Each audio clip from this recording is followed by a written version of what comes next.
I've always prided myself on being observant. 5 years of marriage to Sarah had taught me to notice the small things. How she hummed while making coffee, the way she'd scrunch her nose when concentrating, the particular shade of lipstick she wore when she wanted to feel beautiful. But somehow, I'd missed the biggest thing of all. It was a Tuesday evening when my world cracked open like an egg hitting concrete. I'd cut my Dallas trip short by a day.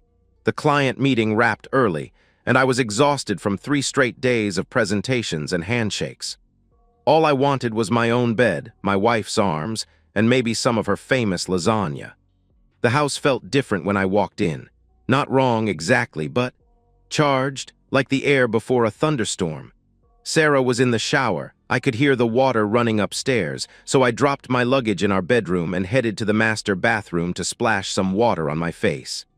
That's when I saw it. A used condom, knotted at the top, sitting in the small wastebasket beside the toilet, poorly hidden under a crumpled tissue. My mind went completely blank. Not angry, not hurt, just empty. We hadn't used protection since our 3rd date 5 years ago. Sarah had an IUD. We talked about starting a family soon, maybe next year when my territory was more established. I stood there for what felt like hours but was probably 30 seconds, staring at this piece of latex that had just detonated my entire life. The shower was still running. Sarah was humming, actually humming, some pop song I didn't recognize. The rational part of my brain started cataloging facts. I'd been gone since Sunday morning. It was Tuesday evening. The trash usually got emptied on Thursdays. Sarah was religious about that schedule. Someone had been in my house, in my bedroom, in my bed, with my wife. I heard the shower shut off. Without thinking, I flushed the toilet and ran the faucet, creating cover noise while I backed out of the bathroom. By the time Sarah emerged in her terry cloth robe, hair wrapped in a towel, I was sitting on the edge of our bed, scrolling through my phone like nothing had happened. "Baby, you're home early." She rushed over and kissed my cheek, leaving a damp spot from her hair. She smelled like her usual vanilla body wash, nothing different, nothing wrong. "How was Dallas?" "Fine, closed the King account," I replied, my voice sounding normal, steady. "Missed you." She smiled that radiant smile that had made me fall in love with her at a coffee shop 6 years ago. "I missed you too," she said warmly. "I was just going to order Chinese for dinner since I thought you'd be gone another night. Want me to cook something instead?" "Chinese sounds perfect," I answered. She bounced off to get her phone, and I sat there processing what had just happened. The old me would have confronted her immediately, would have dragged her back to the bathroom, pointed at the evidence, demanded explanations. But something cold and calculating had taken over my brain. If I accused her now, she'd cry, she'd apologize, she'd beg for forgiveness, or maybe even try to gaslight me, tell me it wasn't what it looked like that she could explain. And then she'd lawyer up, play the victim, tell everyone how I was controlling and suspicious and probably abusive. In our state, she'd get half of everything I'd built. The house I'd saved for 3 years to buy, the business I'd grown from nothing, the life I'd worked 80-hour weeks to create. No, if Sarah wanted to play games, I'd play games, but I'd play to win. That night, lying next to her in bed, the same bed where she'd been with another man, I made a decision. I wasn't going to confront her. I wasn't going to forgive her. I was going to destroy her. But first, I needed proof. Real, hard, legally bulletproof proof. She slept peacefully beside me, her breathing soft and even. I stared at the ceiling until dawn, planning my next move. The next morning, Wednesday, I told Sarah I had another work trip scheduled, 4 days in Denver starting the following Friday. She pouted appropriately, told me she'd miss me, kissed me goodbye at the door. I watched her face carefully for any tell, any flicker of excitement about having the house to herself for 4 days. Nothing. She was either innocent or an incredible actress. I was betting on the latter. The next 11 days transformed me into someone I didn't recognize. By day, I was the same husband I'd always been, bringing Sarah coffee in bed, listening to her stories about her book club, planning our weekend activities. By night, I became a detective in my own life. I researched everything: surveillance equipment, divorce law in our state, asset protection strategies, hidden camera reviews on Amazon, the best private investigators, how to gather evidence that would hold up in court. I learned that our state wasn't no fault, adultery mattered. Proof mattered. The right kind of evidence could mean she'd walk away. With nothing. That realization hit me like lightning. Nothing. I consulted a lawyer, Stephen Baker, recommended by a colleague who'd been through his own messy divorce. I paid cash for the consultation on Thursday, told him I needed advice for a friend. Stephen was in his 50s, sharp as a knife, with the kind of cold eyes that had seen every variation of human betrayal. "Your friend needs video evidence," he said bluntly. "Audio is good but not always admissible. Video with clear faces, timestamps, obvious adultery, that's gold. Get that and she walks away with nothing but her clothes." I ordered 2 hidden cameras online, small, motion-activated, high-definition. One disguised as a phone charger for the bedroom. Another built into a digital picture frame for the living room. Professional grade, lawyer recommended. When they arrived on Monday, I tested them obsessively. The quality was stunning, crystal clear, even in low light. Installing them was easier than I'd expected. Sarah had her yoga class on Wednesday mornings, never missed it, gone for exactly 90 minutes. I positioned the bedroom camera perfectly, angled to capture the entire bed. The living room camera went on the mantel, looking like just another family photo in its innocent frame. But the cameras weren't enough. I needed more. One night Thursday, while Sarah slept beside me, I checked her phone. She'd gotten sloppy, no passcode change, same birthday pin she'd used for years. My hands were shaking as I scrolled through her messages, but my face stayed blank. There he was, Jake flexed biceps in her contacts. Months of messages, starting back in January, innocent enough at first. Gym schedules, workout tips, but they'd escalated, late-night texts, compliments about her form, questions about her marriage, her happiness. His suggestion to grab coffee sometime when she mentioned I was traveling. The recent messages made my stomach turn. "Can't wait for Friday face blowing a kiss. He'll be gone all weekend. Just like last time, but longer. I'll bring wine, can't stop thinking about Tuesday." Tuesday, the day I'd found the protection, 3 days ago. I screenshotted everything, backed it up to a cloud drive she didn't know about, then deleted the screenshots from her phone. She never stirred. The final piece fell into place when I saw his profile picture clearly. Jake Foster, 34, personal trainer at her gym. Ruggedly handsome in that obvious way, all muscles and arrogant grins. I memorized his face, his schedule, his social media posts. Know your enemy. Friday morning arrived like Judgment Day. I packed my bag carefully, made sure everything looked normal. Sarah made me breakfast, pancakes, my favorite, and walked me to the car.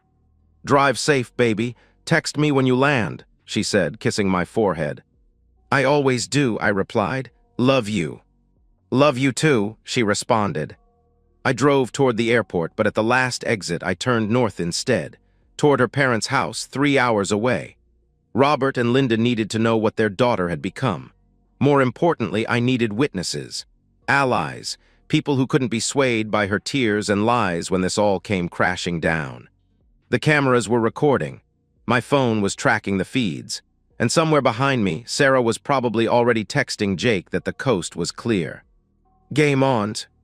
What? Robert and Linda Mitchell lived in Millfield, a small town where everyone knew everyone and secrets didn't stay buried long. Robert was old school, a retired contractor who believed in hard work, loyalty, and handling your problems like a man. Linda was the epitome of Midwestern kindness, the type who brought casseroles to sick neighbors and never missed church on Sunday. They'd raised Sarah right, or tried to. That's what made this whole situation so devastating. I'd always gotten along with them. Robert respected me because I worked hard and took care of his daughter. He'd helped me pick out Sarah's engagement ring, shared beers with me during family barbecues, even taught me how to fix the garbage disposal last Christmas.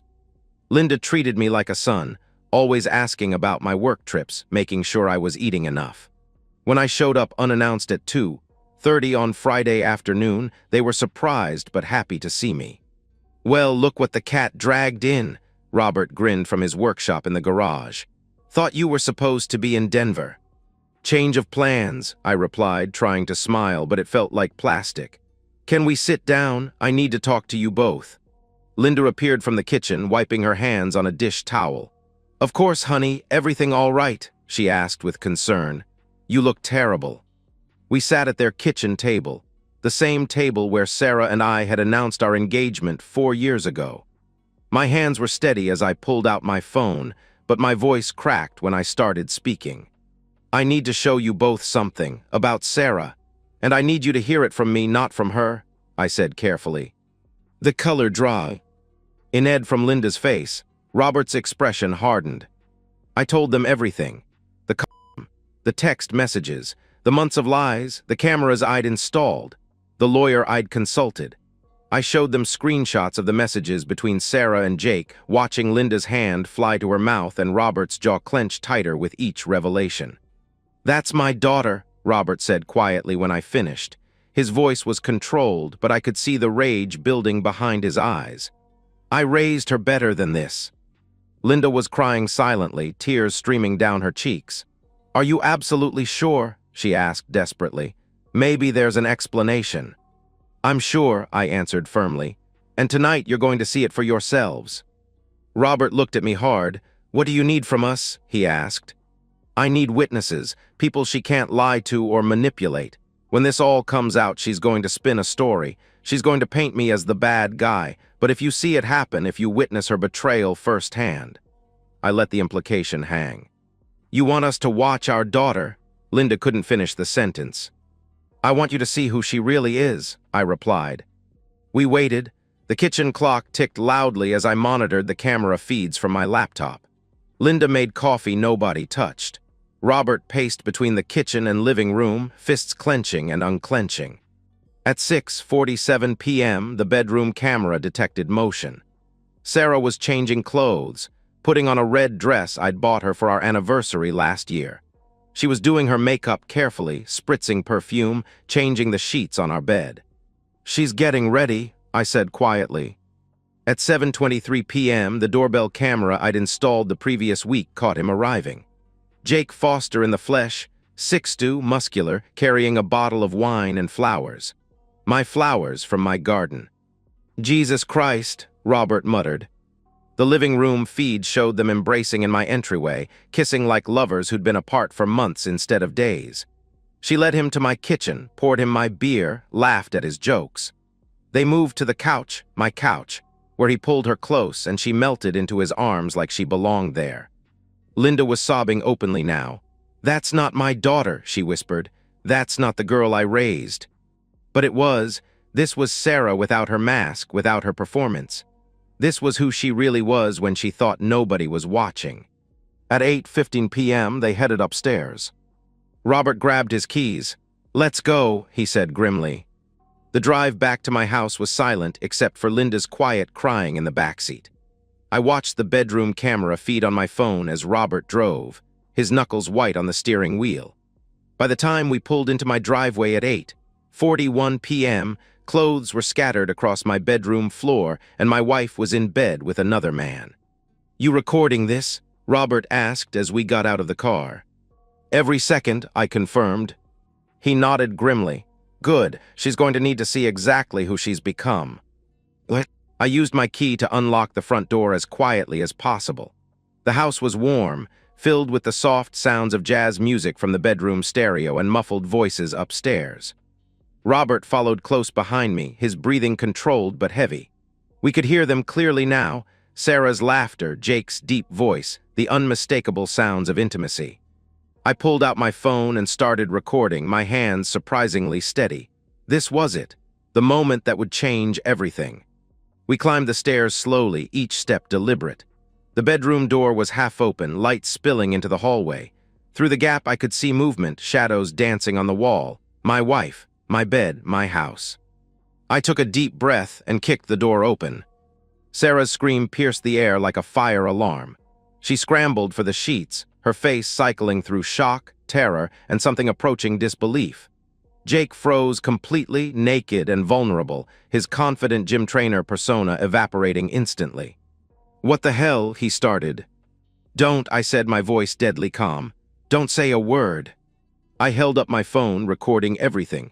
"Say hi to the camera, Sarah."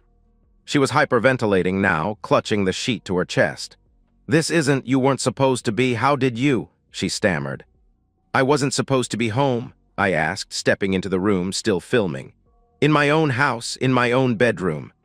That's when Robert appeared in the doorway behind me. Sarah's face went completely white. "Dad," she whispered. Robert's voice was low and shaking with barely controlled rage. "Get dressed, right now," he commanded. Jake tried to speak, tried to explain. "Look, man, I didn't know she was married, I swear," he pleaded.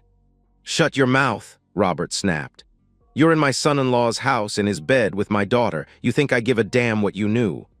I continued recording as Jake scrambled for his clothes, his hands shaking. Sarah just sat there, paralyzed, the reality of the situation crashing over her like a tidal wave. "I found the protection 2 weeks ago," I said conversationally, as if we were discussing the weather. "Been watching you since then. I have everything, every text message, every lie, every time you brought him here." Her mouth opened and closed like a fish out of water. No words came. Jake managed to get his pants on and was reaching for his shirt when Robert moved. Fast. He grabbed Jake by the arm and yanked him toward the bedroom door. Jake stumbled, half-dressed, off balance. "Dad, don't," Sarah started. "You lost the right to call me that about 3 months ago," Robert snarled in response. He dragged Jake down the hallway toward the stairs. I followed with my phone, capturing every second. Jake tried to pull away, tried to reason with Robert, but 66 years of construction work had made my father-in-law stronger than he looked. At the top of the stairs, Robert shoved Jake hard. Jake hit the wall, bounced off, stumbled down 3 steps before catching himself. Robert's fist connected with his jaw, a solid right hook that sent Jake crashing into the banister. "That's for disrespecting my family," Robert growled. Jake tried to cover up, blood flowing from his nose. Robert hit him again, this time in the ribs. Jake gasped, doubled over. "And that's for being stupid enough to come back," Robert added. I didn't intervene. I should have, maybe. But watching this man get what he deserved felt like the first thing that had made sense in 2 weeks. We dragged Jake to the front door. He was crying now, actually crying, mumbling apologies and excuses. Robert kicked him hard in the lower back as we threw him onto the front lawn. "Don't ever come back," I said simply. "If I see you again, if I even hear your name, I'll make sure everyone in this town knows exactly what you are." Jake scrambled to his car, leaving a trail of blood drops on my driveway. His engine started with a roar, and he sped away into the night.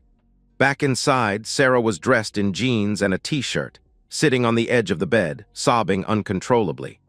Linda had arrived and was standing in the doorway, her own tears falling silently. "Please," Sarah whispered when she saw me. "I can explain. It wasn't supposed to happen like this." "Like what?" I asked coldly. "You weren't supposed to get caught." She looked to her father desperately. "Daddy, please," she begged. "I made a mistake. I'm sorry. I'm so sorry." Robert looked at her with pure disgust. "Sorry doesn't fix this," he replied. He stepped forward and slapped her.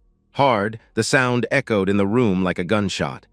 Sarah fell back onto the bed, holding her cheek, staring at her father in shock. "You disgraced yourself," he said quietly. "You disgraced your mother and me. You disgraced this man who gave you everything. And for what? Some pretty boy who'll forget your name by next week." I pulled out my suitcase and set it on the dresser. "You have 1 hour to pack whatever you can carry, then you're gone," I declared. "Where am I supposed to go?" she asked desperately. "I don't care," I answered. She looked at her parents one more time. Linda was still crying but wouldn't meet her daughter's eyes. Robert's face could have been carved from stone. 1 hour, I repeated. The trap had sprung perfectly. Now came the fallout. "What?" Sarah tried calling her parents that Friday night from whatever hotel she'd found. They didn't answer. She tried again Saturday morning. And Sunday. On Monday, she showed up at their house in Millfield, desperate and disheveled. Robert met her at the door. "Daddy, please," she pleaded. "I need help. I don't have anywhere else to go." "Should have thought about that before you decided to be a cheating witch," he replied coldly. The word hit her like a physical blow. Robert had never talked to her like that in her entire life. "I just need a place to stay until I can figure things out. Please," she begged. "You're not welcome here," he stated firmly. He started to close the door, then stopped. "Your mother wants me to tell you she's praying for you, but prayer doesn't fix stupid, Sarah," You made your choice." The door closed in her face. Linda watched from the kitchen window, crying, but she didn't intervene. The following Monday, exactly 1 week after I'd caught them, I filed for divorce. My lawyer, Stephen Baker, was like a shark who'd smelled blood in the water. He sent Sarah the papers along with a USB drive containing every video, every screenshot, every piece of evidence we'd gathered. Her lawyer took one look at the evidence and told her the truth. She had no case. Zero leverage. In our state, adultery voided any claim to spousal support. She'd contributed no income to our marriage. The house was in my name, purchased before we married. The cars were in my name. Her name wasn't on any of our accounts. She was going to walk away with nothing. Jake blocked her number after my lawyer sent him a cease and desist letter on Wednesday.